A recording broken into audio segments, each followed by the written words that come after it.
self-esteem just seemed like this kind of elixir that I was just so desperate for. It seemed like I just thought it would solve all my problems, and that it would open all these doors for me. And I thought it was a magic thing that I could get and that I didn't have, and that some people did have, and I wanted to have it. And it used to be like I used to I remember, like, it was a weird thing because you had to pretend that you had it, but you also, like, you didn't really talk about it, just set through with your best friend. And I remember, like, when we discovered alcohol, we were just like, oh, maybe this is it, like maybe it's like in a bottle. And we were like, if only you could just have this bottle with you. And luckily that wasn't actually the way I went, but it was so much this idea of something that you could have. And like, my teenage years, my 20s, I was so insecure about everything. And it's like, I was just remembered this morning, because I was thinking about this, about being on a National Express coach. And I was going, like, it's like a 4-hour journey, and they were coming up the aisle and they were going to offer, like, snacks and things. And I was like, okay, I could see them beginning at the other end. Like, okay, ask them for a cheese sandwich and, like, an orange juice. So I was going, as they were coming closer and closer, I was getting all hot, and I was, going, okay, please, can I have a cheese sandwich and an orange juice? And, like, trying to practice it. And I was always trying to make myself small in the world, so I didn't take up space or kind of get noticed. And like, even like saying a sentence out loud to somebody just seemed too long. So I was always trying to find a way of making it really short. So I was practicing it in my head over and over again as they got nearer and nearer. This is really funny to me now, but, like, and then when they got to me, they were like, what would you like? And they would say, oh, thank you. And then they just went on past, because when it actually came to the time to say, like, to me, it felt like in front of all the other people on the bus. Then I couldn't say it.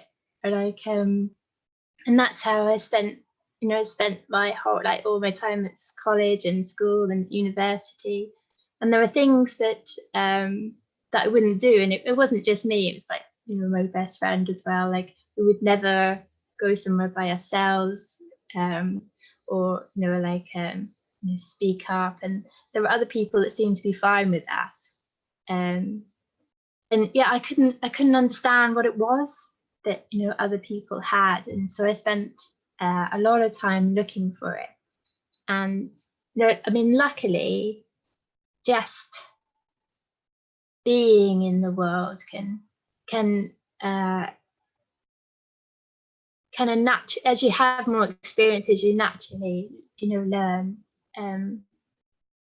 the ways of self-esteem. But it wasn't until like, I came across this understanding of where my experience was coming from, that it just suddenly went like it was no longer a thing that I could have or not have. It was and at the same time I completely had it.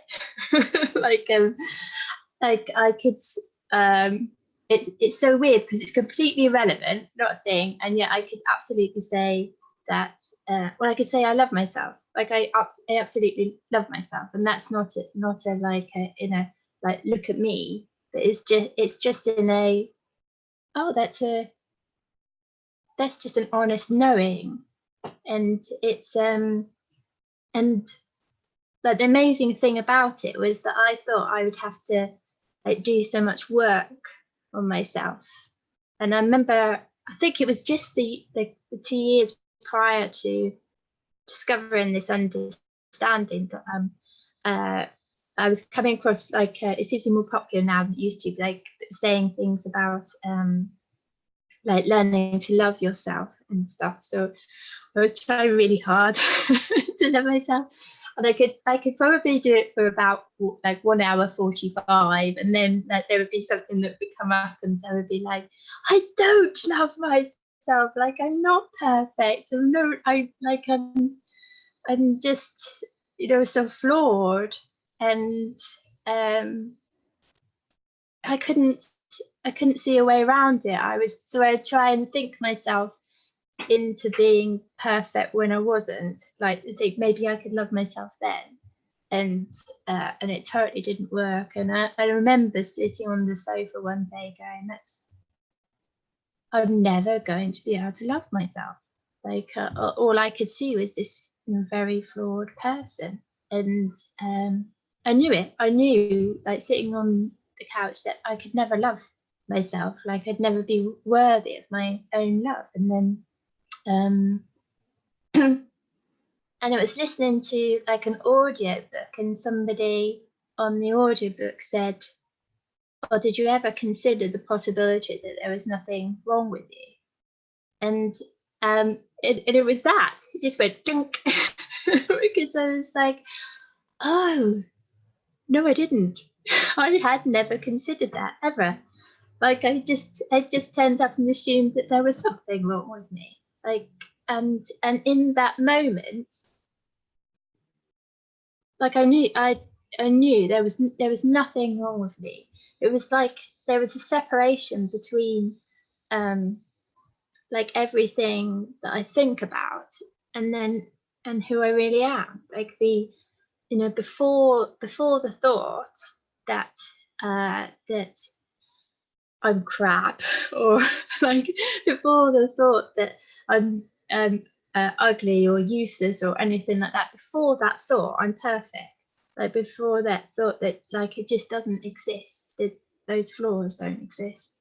And once I saw that I wasn't my thoughts, that I was just experiencing a like just a like conveyor belt of them of thoughts and feelings, then yeah, and that I wasn't that. Like I didn't like you just don't, you're like, well, where did that thought come from? I didn't think it. I don't think I even agree with it. And then once I realized there was a difference, that I realized that there was this space that is perfect before any thought. And it's like,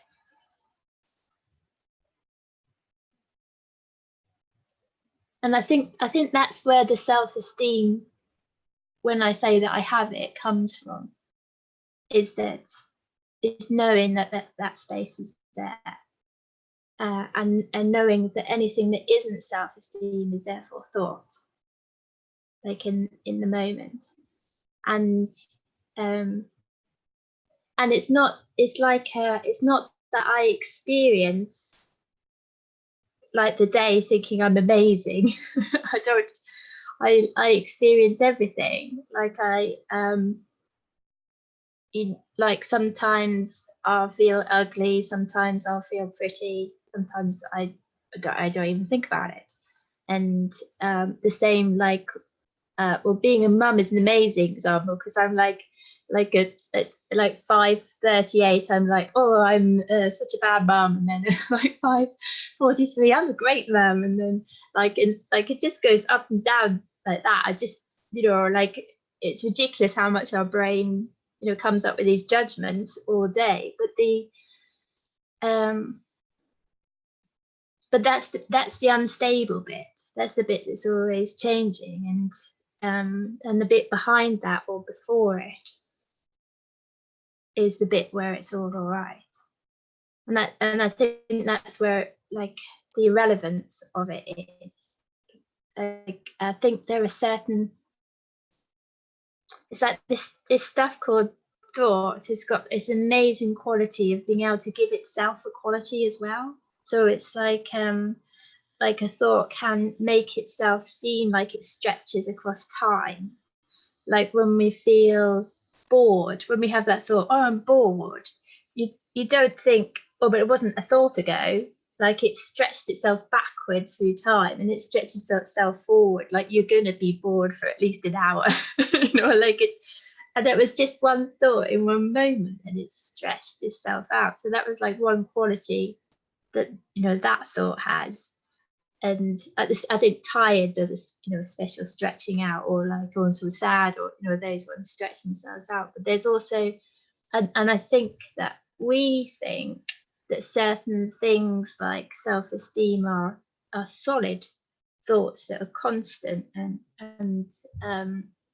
firm things, but you would never be able to achieve like a solid state, like in, like when we chase after things for happiness, we kind of think, oh, when you get there, you'll get like a big brick wall of happiness that's solid, and we forget that it's forever just going to be that stream, and that so that you would never be able to get any state. You couldn't have a state as a characteristic. Like a state is just a thought going through, separate from a characteristic. And I think I think the idea about characteristics is really interesting as well, because like the more I'm seeing this, the more I realize that it's made up. Like it's not necessarily made up in the conscious mind, but we've made up a like a set of kind of rules that we think our personality and characteristics stays within, and then we come along and judge that as well. So it's like, oh, I'm shy. You shouldn't be shy. Like you'll never get anywhere if you're shy. And the thing is that, like, I made up being shy, like literally, like my brain has been designed, you know, by evolution, by the universe, for however long and however many iterations, in order to be able to, like, in every mind that's born is like, it's got infinite possibilities of what characteristics it could be, and like we've all chosen in some way what they are, but we still got all the potential to be anything. Is just we kind of believe we can't. And I think that's got a lot to do with self-esteem, because we feel like, oh, I'm not worth anything because I'm this kind of person. But then we're making up that we're that kind of person, and then we're also making up that what that then means. And I think it's so much less personal than we think it is. You know, like when you just get like a realization that you kind of a bit like, oh God, that's really obvious. But there's like somebody was saying to me recently that like emotions are older than we are. Like say insecurity or something. She was around before I was. Like it was around before I was born. Like it was like around generations and generations ago. You know, that the brain designed itself to feel insecure, and then I get an insecure thought and think it's about me. Like it's kind of weird, isn't it? Like I don't think, oh wait a minute, I'm a human and my human brain's doing insecurity, because human brains do insecurity. And I go, no, that's a Katie thing. Oh, I'm insecure. Rather than realizing that it's like I cut out wine recently, and then the first time I went to kind of a social event, and there were people I didn't know, and they were all having wine and stuff, and I started to feel a bit anxious and a bit nervous, and was thinking, oh, if I had the wine, then, you know, I'd be fitting in with everyone much better and stuff. And I just looked around, and I just realized, oh no, this is just this is completely natural. It's just me humaning. It's not a Katie thing. It's just me humaning. That, of course, it's natural. I mean, you could experience it in any way, walking into a room like that, but it's totally natural just as a social being to feel like slightly on edge when you don't know what the social situation is and stuff has changed. So, I mean, I could have walked there feeling confident and happy, but I didn't that time. And that was completely natural for a human being, that when we're so socially wired. And yeah, that did loads for me because I just realized, you know, a lot of people in that room were feeling like that. And of course, later on, I'd fallen out of that thinking and moved on and was kind of more present with other people around me. And interestingly, like, had I drunk the wine, I would have given the wine the credit for that, and not the credit that our brains are wired like that they do fall out of their thinking, and you get a nice feeling and can enjoy things once you know that, you know, when you're not, that's you just humaning.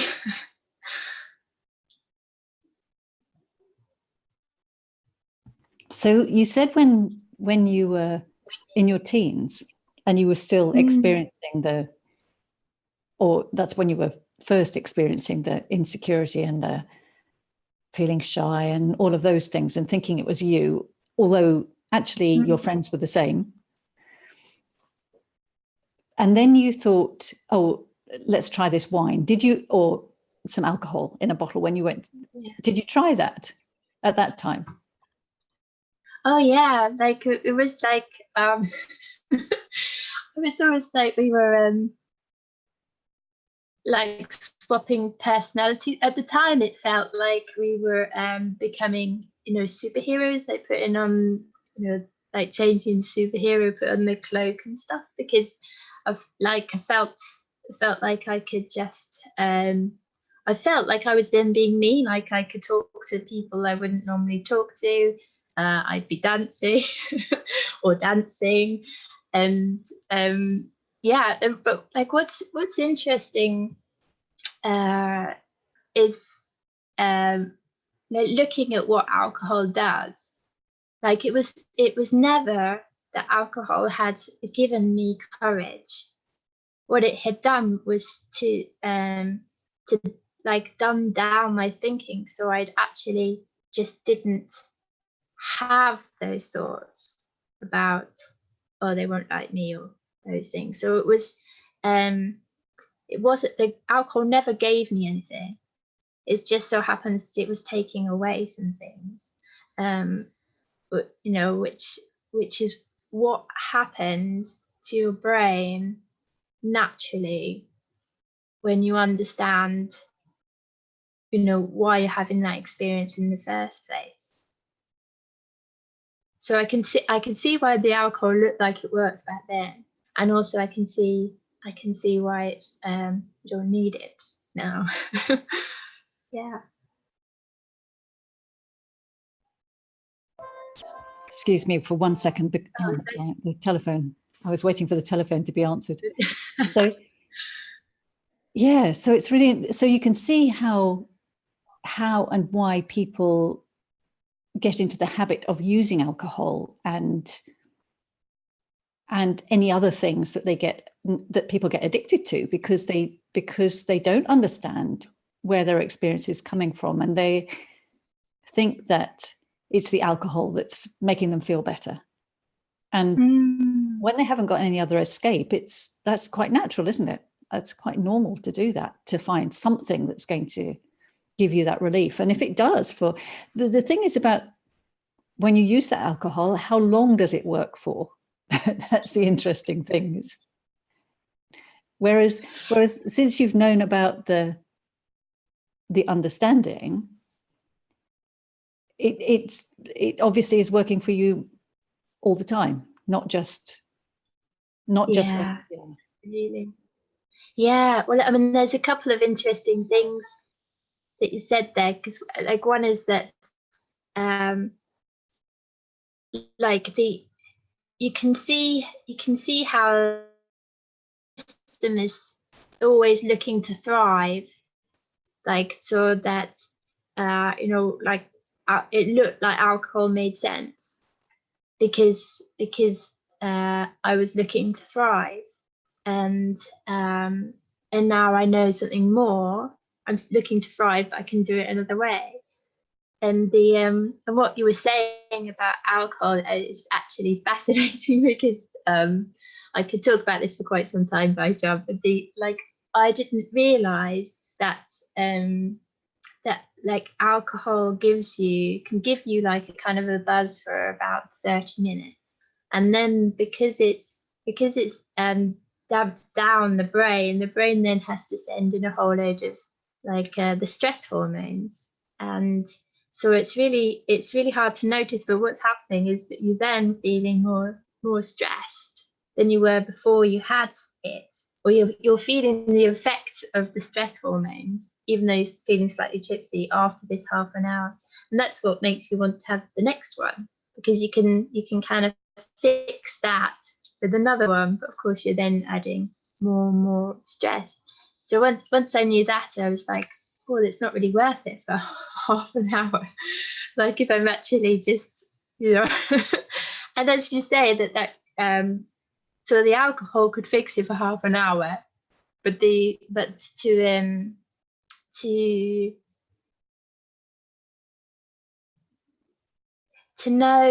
know when I'm feeling like the thoughts that you think you'd have if you didn't have self-esteem. So when I'm feeling bad about myself, I know I'm just feeling bad about myself. I'm not believing that there's anything wrong with me. So I still well, I think way less bad things about myself than I used to, and feel less things. But when I do, that's what's happening. That's all that's happening, is I'm feeling bad about myself. There's nothing that's telling me that there's something wrong with me. I'm also fascinated about the fact that you said, because I think people who haven't heard this before might be thinking, hang on a minute, she went through all that for all those years, and then in 1 second, when she heard one thing, everything changed. And so maybe you can say a bit more about that, because it sounds too good to be true in a way, right? Yeah, and so unfair if you didn't get that one thing. It's that's fascinating too, because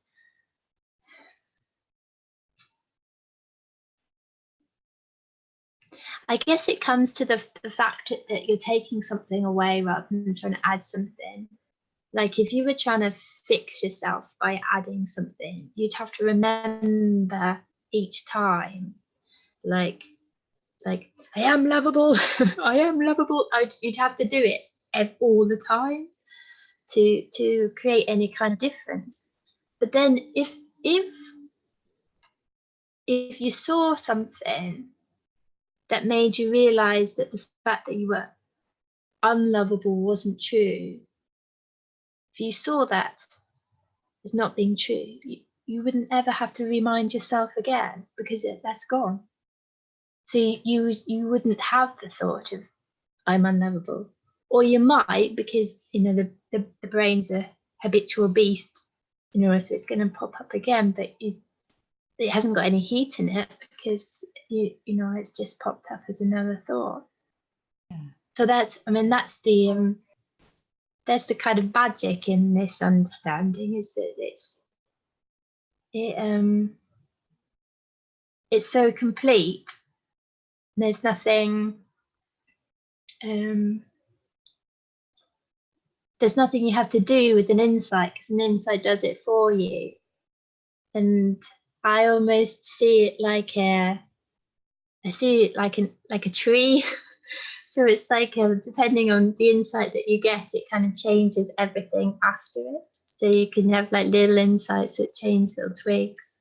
We can have like an insight at the beginning of the branch that just changes hundreds of things, and then you're not even having to work through them to change it. It's just that because you've taken that one thought away that you built some kind of architecture on, and that just crumbles, like a house of cards, and then it's like a house of cards, and then it's gone. I love the way you describe it. Okay, so go on then. Tell us what the cards behind you are all about. Oh, this is because I made some films based on Alice in Wonderland that kind of explain this understanding, and well, I mean that's kind of like a case in point, if that's the right phrase. Like at school, at school I got to be in Alice in Wonderland, and I was so shy that I got given a part as the dodo, and I had this this really unfortunate like costume, like a beak on my head like this that everyone laughed at, and I only had one line which had two words, and it was "not I," but I had braces on. So my big line was "dot I," because I only just had them put on, so my big line was "dot I," and yeah. So and what was funny is that, like, for these films, so they like virtual reality films, and each one takes like a little area of this understanding. And for ages I was like, who am I going to cast as Alice? Because I in my head I thought, oh, it's got to be some kind of young, glamorous actress. And in the end, I thought, like, didn't I always want to like pretend to be Alice? So why didn't I do it just for fun?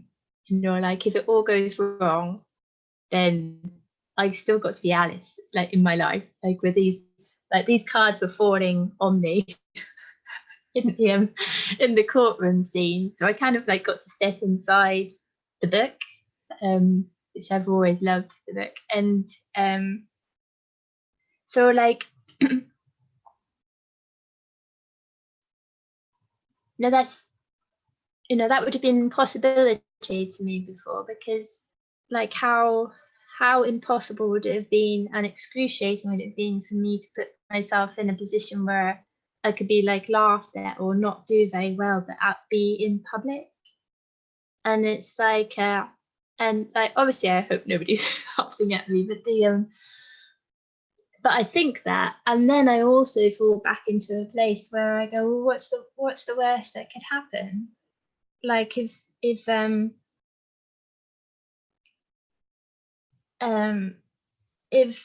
if nobody liked it and everyone thought it was really stupid and that I'd made a big fool of myself, like, I'd have a feeling, and then and that's if I actually looked at what that feeling was without adding any thinking, if I actually felt it in my body, like, it's like a few weeks ago I started doing that, like thinking about what it actually felt in my body, and like without labeling it. And it was when I put a label on it that it got really scary. So like embarrassment kind of feels like hot energy or whatever, and then put the label like, oh God, I'm so embarrassed, and it becomes something really, really powerful.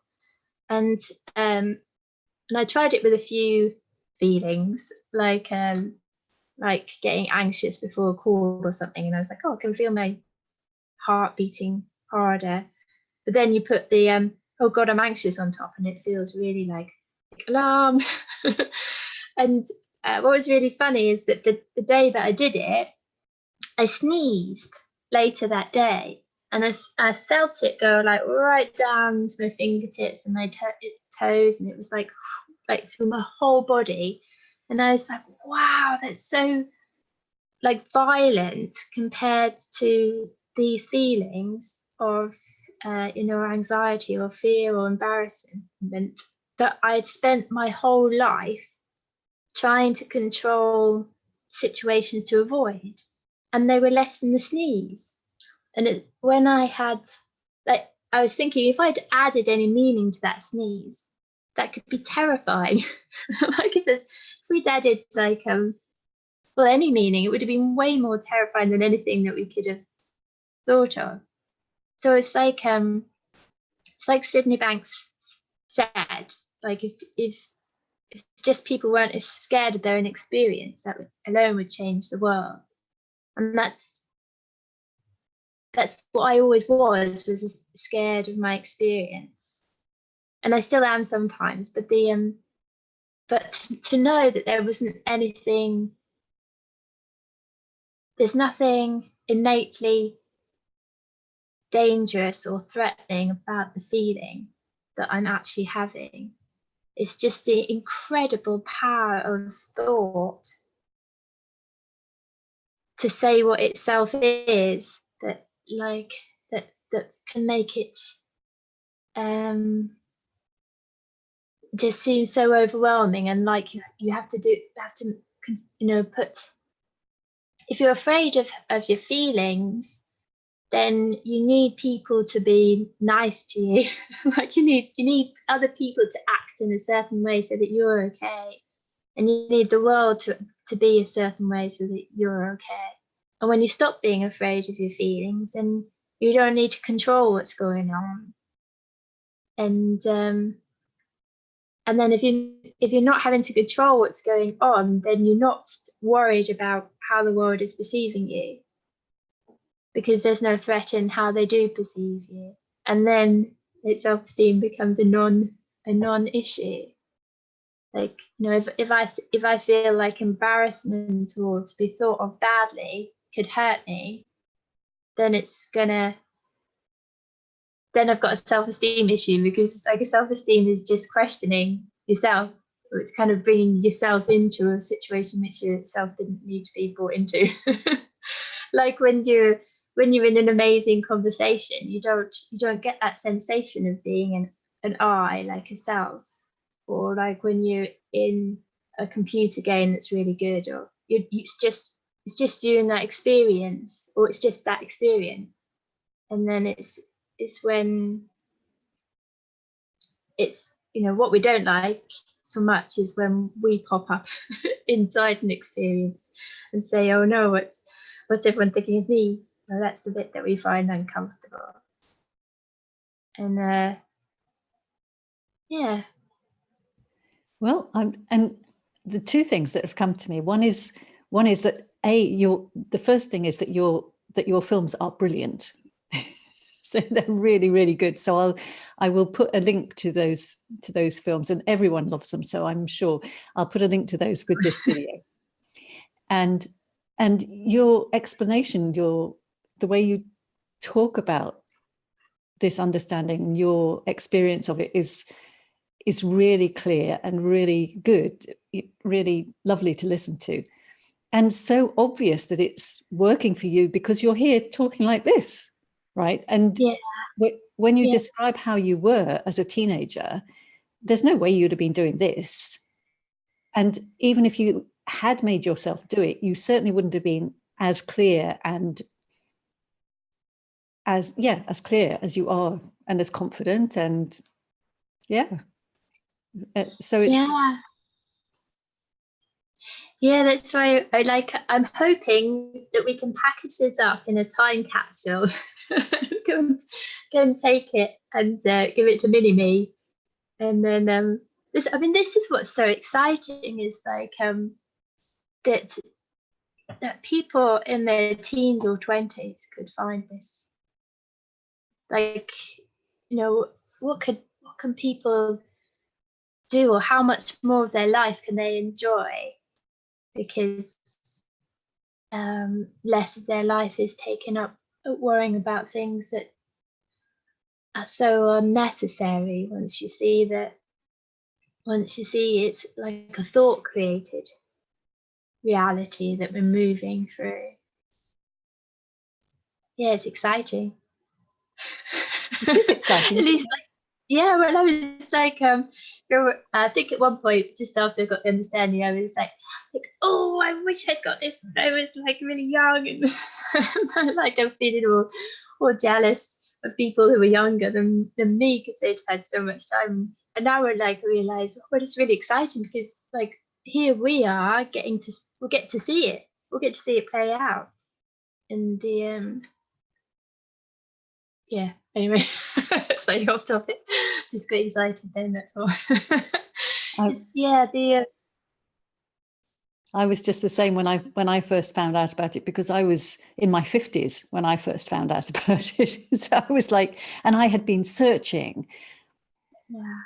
Not because because I had felt bad about myself, not in the same way that you did, but in different ways. And I had been searching for how to have good relationships and how to be happy in relationships, because mine were always a mess and always went wrong. And I'd been searching, and because that's what I did for my work too, was helping people with those things. And I was a doctor. And so I was searching all the time for these, and I didn't find it until I was in my 50s. So when I did, I was like, why didn't I find this before? But now I can see that it's, you learn things, and it's all part of the experience, and it's all part of the human experience, and you just are having a human experience, or we are all having a human experience. So there was nothing wrong with that. That was okay. Yeah. It would be nice to be able to get this out to all the young people so that they can have a better start. And also, I think, because my other point in doing it is because I think that the world needs it now, and the planet needs it now, because young people are struggling with thoughts and feelings about how to fix the planet and how to save the planet. And if they're so consumed by all those thoughts and feelings, rather than knowing where their wisdom is coming from, and that they don't have to listen to all that worried thought that gets in the way, that makes a big difference too, I think.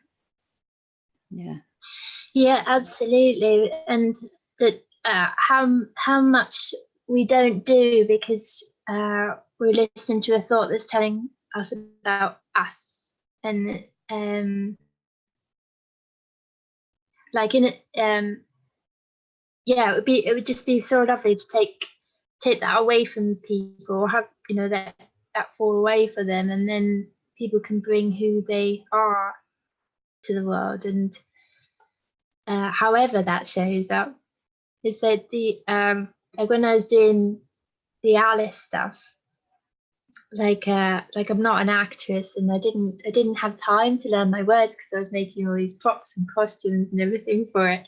So like on the first day of filming, it was just like all those, I have a repetitive dream where I turn up for a school play and I don't know my lines because I've never actually learned them all, it was just a dream. So obviously I'm suddenly in the middle of it. And there I was, and I'm like, oh no, like this is actually pretty much like my recurring nightmare. And but like I just kept, it just seemed to make sense to me to say, just keep showing up and ignoring yourself. And that's the kind of mantra that got me through, because I understood what that meant, like because that's what's happening naturally. Now I realize that I don't have to listen to this voice at all. And for me, like a big part of the thinking has fallen away recently when I realized that like this voice isn't the thing that's doing it. Like it isn't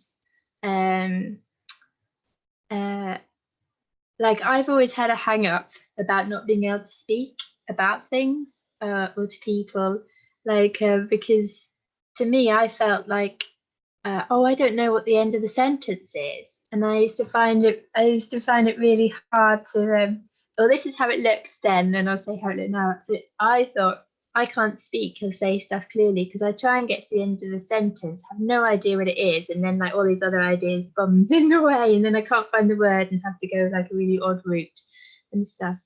And then I realized like it was this voice who didn't know what the end of the sentence was. And in fact, that isn't that voice that's talking that knows what I'm saying anyway. It doesn't know what the beginning of the sentence is. It just thinks it does. It just always comes in and takes credit for everything. And there's something else going on, like a deeper intelligence to the whole system that can come up with stuff to say. And it's like since I realized that it wasn't that voice that was doing it, that voice doesn't even know what I'm going to say next. And when I realized that's true for everybody, like nobody knows what the end of the sentence is because it isn't that voice that's doing it anyway. So, and it's like, this is why this conversation now is fun, and it would have been my worst nightmare before, because like I can't believe I'm saying this, but I'm not doing it. Like I don't know what I'm going to be saying next, but now I've come to trust. I've come to trust the bit that says. Sorry, did I break up then? No, okay. So actually, I trust the bit that is talking way more than I trust the voice that is talking, and the talking example, it was such a brilliant illustration of it that I feel I can trust so much more in how my life is living itself now, and the more I know that, the less I have to listen to this thought that this thought, I don't know why I'm saying he. You, like, you can say anything. You can say like, oh, you're looking really fat today. You can make up anything in the moment, and it's particularly noisy in the changing rooms, I've noticed. But if he can say anything, or she can say anything, and or say the opposite, like, you're a great mum, you're a bad mum, whatever. Like, just every time that he says something, does that make that reality true? Because that doesn't make sense to me. Like, is it really true that I am ugly and then I am beautiful? I am ugly, then I'm beautiful. Because we think whatever we think is true, which seems kind of crazy when you think about it, because it keeps changing what we're thinking. And then, isn't it more likely that instead of reality changing, that it's actually just this thought that's changing? And yeah, I love I feel like I've got puppets now.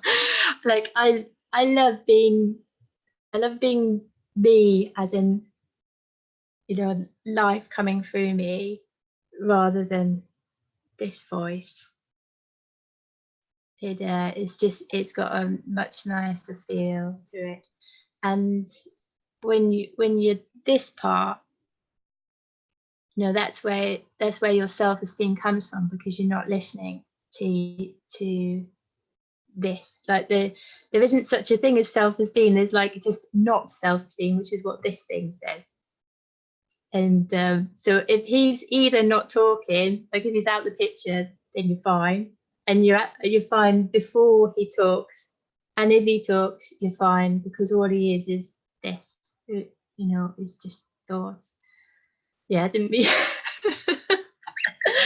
So I hope that made sense. It did make sense, and actually, it reminded me of when you look at toddlers. I mean, you're saying it's not something that we don't know, or that isn't natural to us in the first place, because when you look at toddlers, before they learn to think and listen to all that, these thinking, they don't think about how they're going to end their sentence, or they just talk or do, or they just naturally live. They don't have to stop and think, well, how should I do that, and how does that work, and what's the end of my sentence going to be? They just do it. It just comes through them. And if they can do it at their age, that's how we naturally are. It's only as we get older, isn't it, that we start listening to all this and being taught to listen to all this stuff that doesn't know what it's talking about. Yeah, it's amazing, because even on a biological level of the brain, how I understand it as a very amateur neurobiologist, the part of the brain that does things, like it does all the tasks and everything, is not the same part of the brain that says these things and makes that sensation of being me. So, like, the part of the brain that talks is not the same part. I mean, the part of the brain that's like you could hear is not the same part of the brain that is doing things and being you. But it always comes in and takes credit. It's like, I did that. And yeah, and it's that the toddler thing. Both my toddlers have done it, or when they were toddlers, like they're 6 and 3 now. But they like when I say like I love you, Herbie, he used to go, I love me too. And it's like it was just completely natural to him. And again, there was no sense of like because I'm great. It's just like oh, you love me, and I love me. Yeah, great. That's like what we do here. And then yeah, somehow like partly our culture, says that we're not meant to do that, and but partly just because we believe that voice. And similarly, I think there's also thinking that these problems are too big for us. These problems are too big for us, and I can't possibly do that, and I can't possibly think of something that will be where that needs somebody. How it could be somebody else, how somebody else could come up with that idea if you couldn't, but I couldn't possibly solve the problems in the world, and that gets pretty frightening.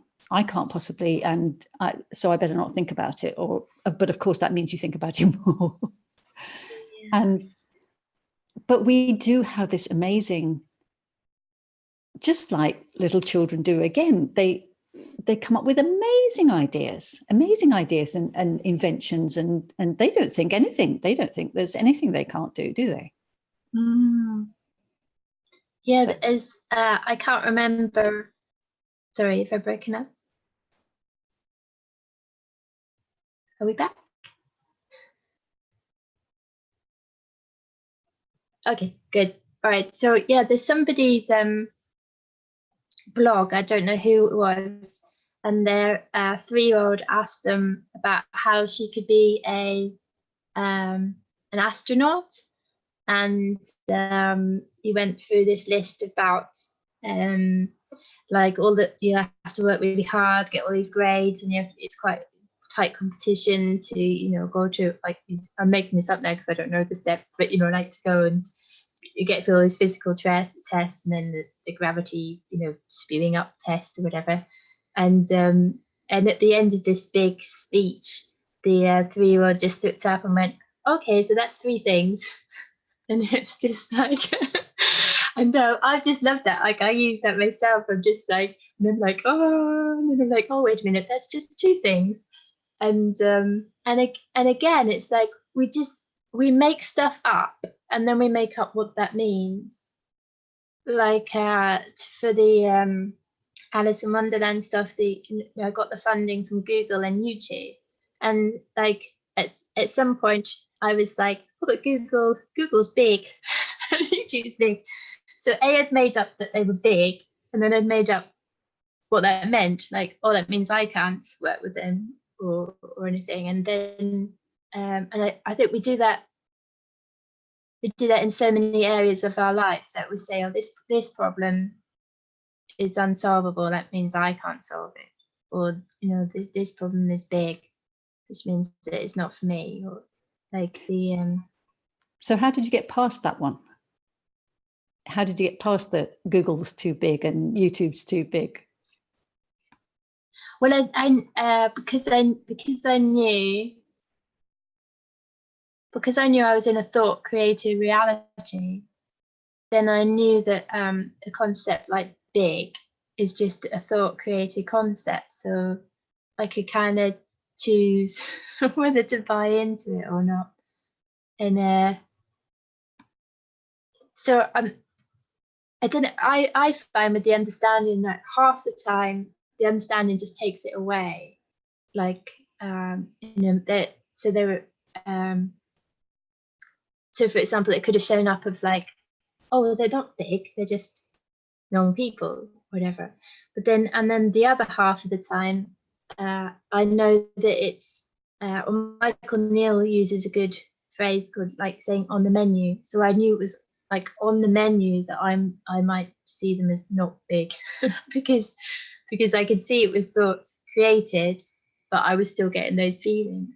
So but that's there's such freedom in not having to just go along with your thinking and your feelings, like to go along with something that's truer, because we that, you know, there were times when I got insecure about the project, and then I was like, well, it's not going to look like this in an hour, so I'm not going to halt on the project just because I've got feelings about it that I'm not enjoying. So it gives you that freedom. And so once you realized that that was just a thought that wasn't true, that Google were too big for you and YouTube were too big for you, what did you do next? How did you know what to do to Oh, okay. Well, it's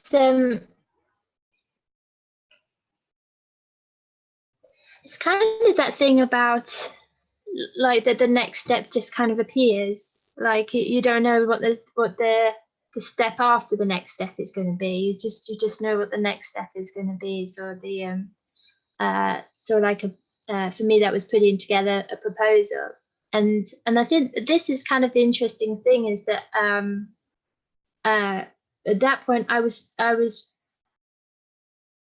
so interested in the idea, like the idea needed to be made, that it wasn't about me. And when it's not about you, you can there's so much more open to you, because if it's not about me, then I can ask people for help or for money or whatever. Like when it's, you know, when it's about something that's passionate, like when you make it about yourself, then you're just inviting that voice to come and talk about it. You're like, well, why would anybody want to help you out with this? But like, if you're like, oh, this is the, if you're not engaging with the you-ness of it, then you're engaging in the actual experience in the world, and then and the world engages back with you. Is the way it looks to me. Yes, absolutely. Yeah, that's exactly what's happened with me with this project too. But I was just interested to hear for other people really how that was for you. Yeah. And it's so different just from what you have described of your teenage years and in your 20s and so on. You obviously are experiencing life in a completely different way now. So it's lovely for people to be able to hear how that happened and how easy that is. That's the other thing, is how easy it is, because it's just naturally who you are. Is there anything else that you think we haven't covered you would like to add? Just what a beautiful and exciting journey it is to explore this, to not have those things on your mind about, you know, how people are thinking about you or how you look, or all those things which hold you back. When you haven't got those things going on, then there's it's so much more like a game. Like it's so much more fun. And like when I started looking into this, I really felt like I found this like magic key and could open all these doors of insight. And like I really felt that I was like on one of those journeys, like in kids' books when they found something magic and got to look in it all. And like I can't think of a better thing to do than to stay in this conversation and get the life that you were here for. Yes, you're right. Life just becomes so much more fun, I think. And you get so much more time to do things as well, because you're not so busy doing all that, trying to be something else. And also at the same time, I think this is so important, that you get to just understand why it is that you're humaning. You know, like a whole person isn't a person who is is just happy and thinks only nice thoughts, that's like half a person. Like to be whole is to have the whole human experience. And but when you've got that understanding of where that experience is coming from, then it's okay to have that whole human experience. Wow, that's fantastic. Thank you very much. It's been really lovely talking to you today, Kate. Okay, bye. Bye.